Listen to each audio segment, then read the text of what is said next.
Hello बच्चों, जय हिंद।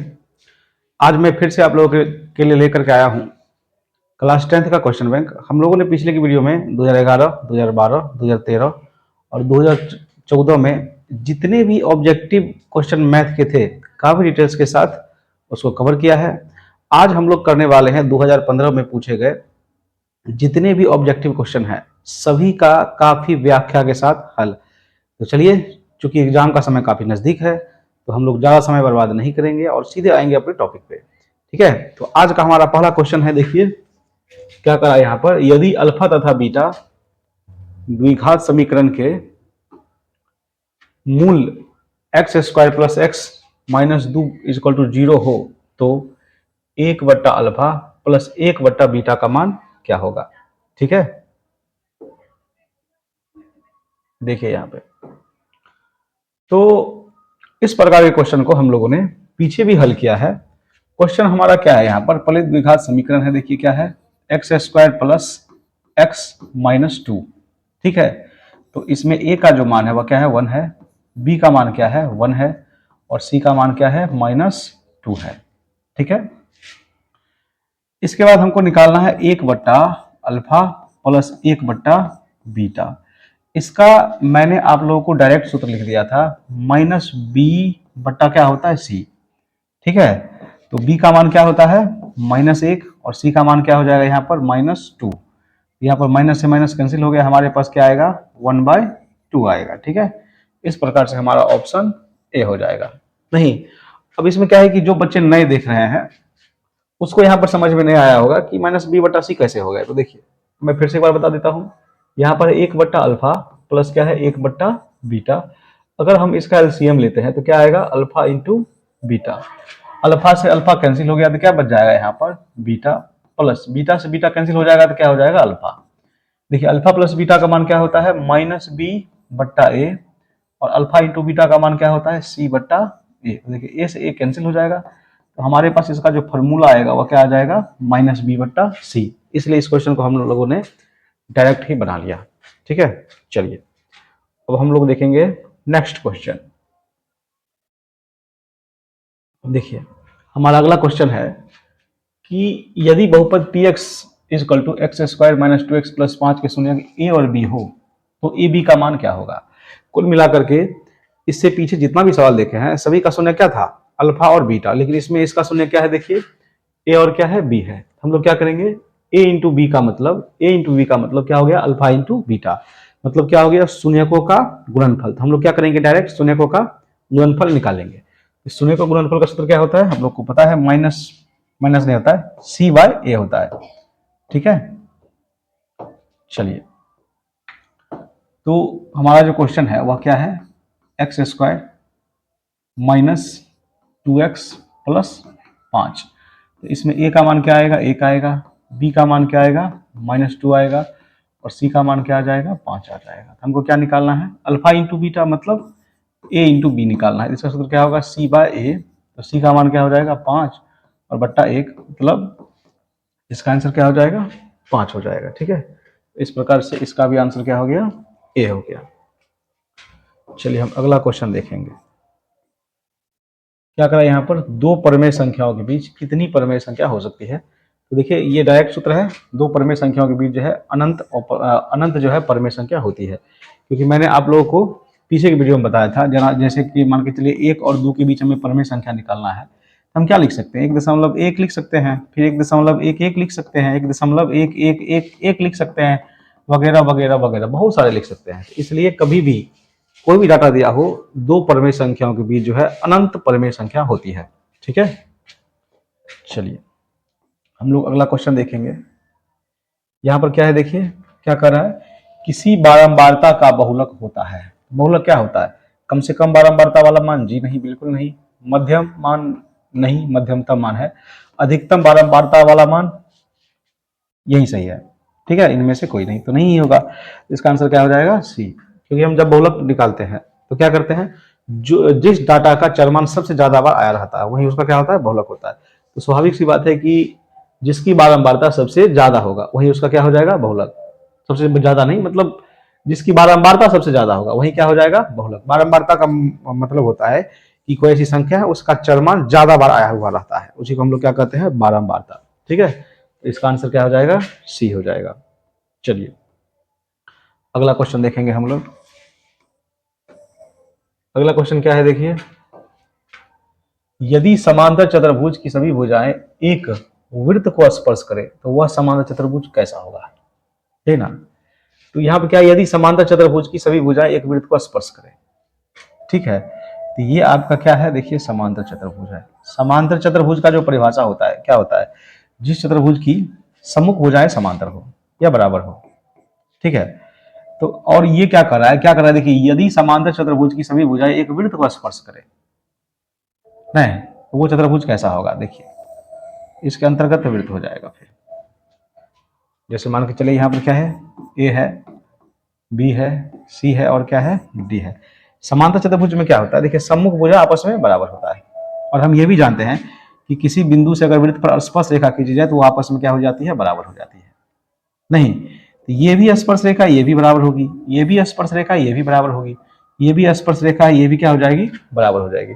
तो कुल मिलाकर के अगर ये भुजा मान के चलिए इसके बराबर है, और ये भुजा अगर इसके बराबर है, और ये स्पर्श रेखा भी बराबर है, तो कुल मिलाकर सभी भुजा आपस में क्या हो जाएंगी, बराबर हो जाएंगी। अगर सभी भुजा आपस में बराबर होगा तो आयत तो नहीं होगा, क्योंकि आयत में आमने सामने की भुजा बराबर होता है। वर्ग होगा, वर्ग हो सकता है, लेकिन वर्ग का परिभाषा क्या होता है, जिस चतुर्भुज की सभी भुजा आपस में बराबर हो और प्रत्येक कोण 90 डिग्री हो तभी उसका वर्ग होता है। लेकिन समांतर चतुर्भुज में ये जरूरी नहीं है कि प्रत्येक कोण 90 डिग्री हो, उसमें क्या होता है कि अंतःकोण जो होता है, एक ही ओर के अंतःकोण, उसका योगफल जो होता है 180 डिग्री के बराबर होता है। तो ये जरूरी नहीं है कि ये 90 डिग्री ही हो, ये 100 भी हो सकता है और ये 80 भी हो सकता है, तो ऐसे भी 180 पूछ सकता है। ठीक है, सम चतुर्भुज में कोई जो है कोण 90 डिग्री का होना जरूरी नहीं है, तो इसलिए इसका आंसर क्या हो जाएगा, सम चतुर्भुज हो जाएगा। ठीक है, क्वेश्चन क्या था, यदि समांतर चतुर्भुज की सभी भुजाएं एक वृत्त को स्पर्श करे तो वह समांतर चतुर्भुज क्या होगा, उसको क्या हो जाएगा, सम चतुर्भुज हो जाएगा। ठीक है, चलो हम लोग देखते हैं अगला क्वेश्चन। अब यहां पर क्या है, देखिए कह रहा है बिंदु 2, 3 की दूरी मूल बिंदु से क्या होगी। नहीं तो बिंदु जो हमारा क्या दिया है, यहाँ पर 2 दिया है और 3 दिया है, इसको हम लोग क्या कहेंगे, x कहेंगे, इसको क्या कहेंगे हम लोग, y कहेंगे। ठीक है, मूल बिंदु से दूरी, ठीक है, तो मूल बिंदु से दूरी का जो सूत्र होता है वो क्या होता है, देखिए क्या होता है, x square plus y square, ये सूत्र होता है इसका। तो एक्स का मान क्या हो गया, 2 का स्क्वायर, और वाई का मान कितना हो गया, 3 का स्क्वायर। तो 2 का स्क्वायर कितना हो गया, 2 दूनी 4, और 3 का स्क्वायर कितना हो गया, 3 तिया 9, तो 9 और 4 कितना हो गया, यहाँ पर 13 हो गया। ठीक है, तो इस प्रकार से इस क्वेश्चन का आंसर क्या हो जाएगा, √13 हो जाएगा। ठीक है, चलिए हम लोग देखते हैं अगला क्वेश्चन।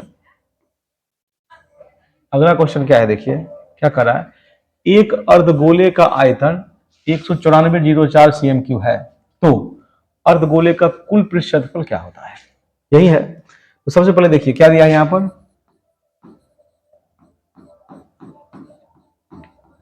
अर्धगोला का आयतन दिया है, कितना दिया है देखिए 194.04, यही है 19,404 है, cm3 दिया है। अगर अर्धगोले का आयतन की बात करें तो क्या होता है, देखिए 2/3 पाई r³ बराबर 194.04। ठीक है, तो 2/3 पाई का मान कितना होता है, 22/7 गुना क्या दिया है, r³ यहाँ पर। तो अब यहाँ से हम इसको काट सकते हैं, कैसे काट सकते हैं, तो देखिए सबसे पहले 22 2 है तो 11 से तो कटेगा, 11 दूनी कितना होता है 22, यहाँ पे कैसे कटेगा, देखिए 11 एकम 11, कितना बच गया 8, 8 पर 4 कितना हो गया 84, 11 7 77 लगेगा, नहीं 7 हो गया, 11 6 कितना लगेगा 66, और 11 चौक कितना हो गया 44। फिर हम लोग कितनी से काट सकते हैं, 4 से काट सकते हैं, देखिए 2 दूनी 4, 4 से काटिए, 4 चौके 16, एक बचा, 4 चौके 16 और 4 एकम 4, मतलब ये कट गया। कुल मिलाकर हमारे पास जो डाटा है यहाँ पर 441 है, हम क्या लिख सकते हैं 21 गुना 21, और ये देखिए हर में है, इधर जाएगा तो कथी में जाएगा, ऊपर जाएगा, अंश में जाएगा, और अगर हम क्यू हटाएंगे तो ये तीसरा रूट चढ़ेगा। ठीक है, 21 गुना 21 गुना 21, तीसरा रूट का मतलब हम इसका घनमूल निकालेंगे। तो घनमूल निकालेंगे तो क्या आएगा, 21 आएगा। यह आ गया 21 सेंटीमीटर। लेकिन इस क्वेश्चन में क्या कह रहा था ये बताइए। इस क्वेश्चन में कह रहा था कि अर्धगोले का कुल पृष्ठ क्षेत्रफल क्या होगा। हमको निकालना है अर्ध गोला का कुल पृष्ठ क्षेत्रफल, मतलब एस क्या होता है सूत्र, 3πr²। ठीक है, तो ये अब यहाँ पर देखिए 3 पाई का मान कितना हो गया, 22/7। r² का मतलब कितना हो गया, 21, और गुना क्या हो जाएगा 21। यहाँ से कटेगा, देखिए 7 या 21। ठीक है, तो अब इसको गुना कर लेना है, वही हो जाएगा आंसर। तो क्या आएगा आंसर, देखिए 3 दूनी 6, 6 का 18, 18 को 1 से गुना करेंगे तो कितना होगा 8। अगर आप गौर से देखिएगा तो लास्ट में हमारे पास 4 ऑप्शन है, ए है, बी है, सी है और क्या है, डी है। तो 8 इसी के लास्ट में है, तो इसका आंसर क्या हो जाएगा, ए हो जाएगा। यहाँ थोड़ा सा कॉमन सेंस भी लगा सकते हैं हम लोग। देखिए 1 को 3 से गुना करेंगे तो 3 होगा, 3 को 2 से गुना करेंगे 3 दूनी 6 होगा, और 6 को 3 से गुना करेंगे कितना होगा, 6 का 18। तो इसका जो गुना होगा 4158 होगा ही। वैसे अगर गुना करना चाहेंगे तो हम लोग कर सकते हैं, क्योंकि 22 तिया 6, देखिए 21 तिया कितना होता है 63, और 22 तिया कितना हो गया 66। अब 66 को हम लोग 63 से गुना करेंगे तो ऐसा डाटा आ ही जाएगा। ठीक है, ये आप कर लेते हैं।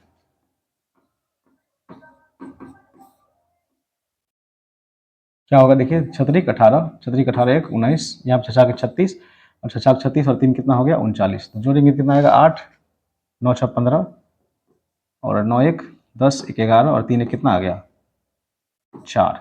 तो कुल मिला के 4158 आ गया। नहीं तो कभी कभी हम लोग कॉमन सेंस का प्रयोग करके भी आंसर दे सकते हैं, यहाँ पर गुना करने की कोई आवश्यकता नहीं था। तो इस क्वेश्चन को आप लोग अच्छी तरह समझ गए होंगे। अब हम लोग चलेंगे नेक्स्ट क्वेश्चन की ओर। ठीक है, देखिए हमारा अगला क्वेश्चन है, निश्चित घटना की प्रायिकता क्या होती है। बोलिए, प्रायिकता के लिए मैंने बताया था कि प्रायिकता का जो मान होता है, नहीं, प्रायिकता का जो मान होता है वो 0 से क्या होता है, बड़ा होता है, या फिर क्या होता है, बराबर होता है, और 1 से क्या होता है, छोटा होता है, और या फिर बराबर होता है। जिसमें हम लोग 0 को क्या कहते हैं, अनिश्चित घटना। क्या कहते हैं, 0 को अनिश्चित घटना कहते हैं। ठीक है, अनिश्चित घटना का प्रायिकता क्या होता है 0, और 1 जो है, 1 को हम लोग क्या कहते हैं, निश्चित घटना। ठीक है, तो निश्चित घटना की जो प्रायिकता होती है वह क्या होती है, 1 होती है। इसका आंसर क्या आ गया, 1 आ गया। ठीक है, चलिए अब हम लोग देखेंगे नेक्स्ट क्वेश्चन। हमारा अगला क्वेश्चन है 1 + tan² थीटा का मान क्या है। देखिए ये सूत्र है नहीं, और सूत्र से डायरेक्ट क्वेश्चन देखने को मिल जाता है। 1 + tan² जो थीटा होता है वो किसके बराबर होता है, sec² थीटा के। ठीक है, इसका आंसर क्या हो जाएगा, ए हो जाएगा। चलिए अगला क्वेश्चन क्या है, देखिए 1/√3 किसका मान है। तो देखिए यहाँ पर 2 डाटा है, तो tan 30 डिग्री का जो मान होता है वो कितना होता है, 1/√3। ठीक है, और कोट 60 डिग्री का मान भी होता है कितना, 1/√3 होता है। ठीक है, तो साइन तो होने से रहा, ये भी नहीं होगा क्योंकि इसको 6 बार गुना करना है। π/6 का मतलब क्या, आप लोग आगे क्लास में जाइएगा। ठीक है, पाई होता है रेडियन माप, और पाई का मान होता है रेडियन में 180 डिग्री के बराबर। ठीक है, अगर मान के चलिए यहाँ पर सी में देखिए, अगर यहाँ पर लिखा हो tan 180 डिग्री बट्टा 6, मतलब ये तो कैंसिल होगा, 30 डिग्री, तो tan 30 डिग्री तो है नहीं, और कोट 30 का मान कितना 1/√3 नहीं होता है, कितना हो जाता है, √3 होता है। तो इसका आंसर क्या हो जाएगा, सी हो जाएगा। चलिए अब हम लोग देखते हैं नेक्स्ट क्वेश्चन। हमारा अगला क्वेश्चन है, पाई है। ठीक है, पाई के बारे में जानना है। हम लोग जानते हैं पाई क्या होता है। देखिए पाई होता है अपरिमेय संख्या, नहीं, पाई को हम लोग जो है अपरिमेय संख्या कहते हैं। ठीक है, ठीक, पाई रहेगा तो पाई का मान जो है क्या होता है, अपरिमेय संख्या। पाई होता है अपरिमेय संख्या। पाई का मान जो 22/7 होता है यह अपरिमेय नहीं होता है। इसे क्या कहते हैं हम लोग, इसे कहते हैं हम लोग परिमेय संख्या। ठीक है, पाई का मान 22/7 क्या होता है, परिमेय संख्या। लेकिन जब पाई हो तो पाई का मान क्या होता है, अपरिमेय संख्या। ठीक है, क्योंकि ये जो 22/7 है पाई का शुद्ध मान नहीं है। चलिए हम लोग देखेंगे अगला क्वेश्चन। हमारा अगला क्वेश्चन है चार घात वाले बहुपद को क्या कहते हैं। अब देखिए यहाँ पर, अब घात 4 है, बहुपद क्या होगा, ये होगा चतुर्घाती बहुपद। ठीक है, क्या हो जाएगा, चतुर्घाती बहुपद। क्योंकि घात 1 वाले बहुपद को हम लोग क्या कहते हैं, रैखिक बहुपद। घात 2 वाले बहुपद को हम लोग क्या कहते हैं, द्विघात बहुपद। घात 3 वाले बहुपद को हम लोग क्या कहते हैं, त्रिघात बहुपद। और घात 4 वाले बहुपद को हम लोग क्या कहेंगे, चतुर्घाती बहुपद। चलिए, हमारा अगला क्वेश्चन है, x के डॉट डॉट डॉट मान के लिए L समांतर m होगा। ये ना जी, यहाँ पर x का मान निकालना है। और इस क्वेश्चन में देखिए गौर से, तो यहाँ पर जो ये जो रेखा है L और M एक दूसरे के क्या है, समांतर है। ठीक है, एक दूसरे के क्या है, समांतर है। और हम लोग 9th क्लास में पढ़े थे, यदि दो समांतर रेखाओं को एक तिर्यक छेदी रेखा प्रतिच्छेद करे तो संगत कोण समान होते हैं।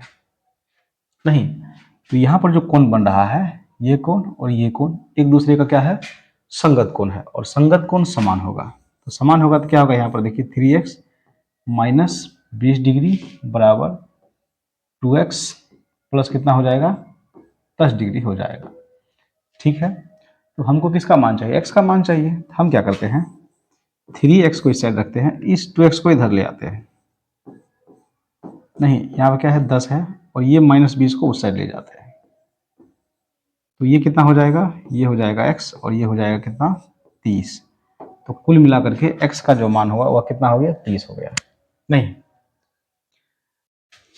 चलिए हम लोग नेक्स्ट क्वेश्चन देखते हैं। हमारा अगला क्वेश्चन है, दिए गए चित्र में, मतलब दिए गए चित्र त्रिभुज ABC में कोण AB इक्वल टू कितना डिग्री है, 90 डिग्री, और AD लंब है BC पर। नहीं, यदि BD बराबर हो 9 सेंटीमीटर तथा CD बराबर हो 4 सेंटीमीटर, तो AD का मान क्या होगा। ठीक है, तो ये क्या है, देखिए ये जो है ABC ये क्या है, समकोण त्रिभुज है। नहीं, और कोण A क्या है, आपका लंब है। और हम ये भी जानते हैं कि लंब की जो सामने वाली भुजा होती है वह क्या होती है, कर्ण होती है। ठीक है, और कर्ण पर एक और भुजा लंब है, AD। नहीं, तो कर्ण पर कोई भुजा लंब हो तो इसका फॉर्मूला क्या होता है, देखिए लंब स्क्वायर। नहीं, क्या होता है, लंब का स्क्वायर। और लंब से जो भुजा दो भाग में बटा, क्या बटा, CD बचा और BD, ये दोनों आपस में गुणनफल के क्या होगा, बराबर हो जाएगा। ठीक है, क्या हो जाएगा, BD और गुना CD। कभी भी कोई समकोण त्रिभुज हो, इसमें कर्ण पर एक भुजा क्या हो, लंब हो, तो क्या हो जाएगा, यहाँ पर कर्ण पर जो लंब है उस लंब का स्क्वायर बराबर कर्ण जो दो भाग में बढ़ता है उसके गुणनफल के बराबर हो जाएगा। ठीक है, तो यहाँ पर हमको AD का ही मान चाहिए। अब देखिए यहाँ पर BD का मान कितना है, यहाँ पर 9 सेंटीमीटर है, और CD का मान कितना है, 4 सेंटीमीटर है। ठीक है, अब यहाँ पर देखिए स्क्वायर हटाएंगे तो क्या चलेगा, रूट चलेगा, और 9 चौक कितना हो जाएगा, 36, और 36 का वर्गमूल निकलेगा कितना, 6 सेंटीमीटर। नहीं, तो इस क्वेश्चन को भी हम लोग काफी अच्छे से क्लियर किए। अभी देखेंगे हम लोग नेक्स्ट क्वेश्चन। हमारा अगला क्वेश्चन क्या है, देखिए मूल बिंदु से P minus x comma y की दूरी होगी। नहीं, तो मूल बिंदु से दूरी का सूत्र क्या होता है, हम लोग पहले भी इस प्रकार क्वेश्चन पढ़े हैं, root under x square. X के बदला यहाँ पर क्या है, देखिए माइनस एक्स है, तो होगा एक्स स्क्वायर और प्लस क्या होगा, वाई स्क्वायर। तो कहने का तात्पर्य क्या हो गया, इसका आंसर क्या रहेगा, एक्स स्क्वायर ही रहेगा और प्लस क्या हो जाएगा, वाई स्क्वायर ही होगा। ठीक है, तो इस प्रकार से इस क्वेश्चन का आंसर हुआ। अब हम लोग देखेंगे नेक्स्ट क्वेश्चन। क्या देखिए, कार्तीय तल में स्थित किसी बिंदु -4, 10 के भुज का मान क्या होगा। हम कल भी पढ़े थे, पहले वाली भुजा को हम लोग क्या कहते हैं, भुज, और दूसरे वाले को क्या कहते हैं हम लोग, कोटि। इसका आंसर क्या हो जाएगा, -4 हो जाएगा। ठीक है, चलिए अब हम लोग देखेंगे नेक्स्ट क्वेश्चन। क्या दिया है, देखिए 2 cos A बराबर √3, तो A का मान क्या होगा। देखिए यहाँ पर क्या है, कोस A इज इक्वल टू, यहाँ पर क्या होगा, √3, और ये गुणाम है, यहाँ आएगा तो भाग में आएगा। अब बताइएगा आप कि कोस में जो √3/2 होता है किसका मान होता है, कोस 30 डिग्री का मान होता है। नहीं, तो कोस से कोस तो कैंसिल हो जाएगा, तो ए का जो मान आएगा वह कितना डिग्री हो जाएगा, बोलिए 30 डिग्री हो जाएगा। ठीक है, चलिए हम लोग अगला क्वेश्चन देखेंगे। अगला क्वेश्चन हमारा है कि 3 थीटा बराबर कितना डिग्री है, 90 डिग्री है। तो थीटा का 3 से 90 कट जाएगा, 30 से नहीं, तो थीटा का मान कितना डिग्री हो गया बताइए, 30 डिग्री। हमको तो किसका मान चाहिए, टेन 30 का, नहीं टेन 30 का चाहिए। तो बताइए टेन 30 डिग्री का मान कितना होता है, 1/√3 होता है। ठीक है, चलिए हमारा अगला क्वेश्चन है, जब किसी अनुक्रम के पद को किसी नियम के तहत लिखे जाए तो उसे क्या कहते हैं, उसे हम लोग एपी कहते हैं, मतलब समांतर श्रेणी। क्या कहते हैं, समांतर श्रेणी कहते हैं। ठीक है, चलिए नेक्स्ट क्वेश्चन की बात करेंगे हम लोग। हमारा अगला क्वेश्चन है, विवरण में अधिकतम बारंबारता वाला वर्ग क्या कहलाता है, तो उसको हम लोग क्या कहते हैं, जिसकी बारंबारता अधिक हो उसे हम लोग कहते हैं बहुलक। क्या कहते हैं, बहुलक। ठीक है, तो इस प्रकार से हम लोगों ने 2015 में जो भी 20 क्वेश्चन था उसको समाप्त किया। जय हिंद।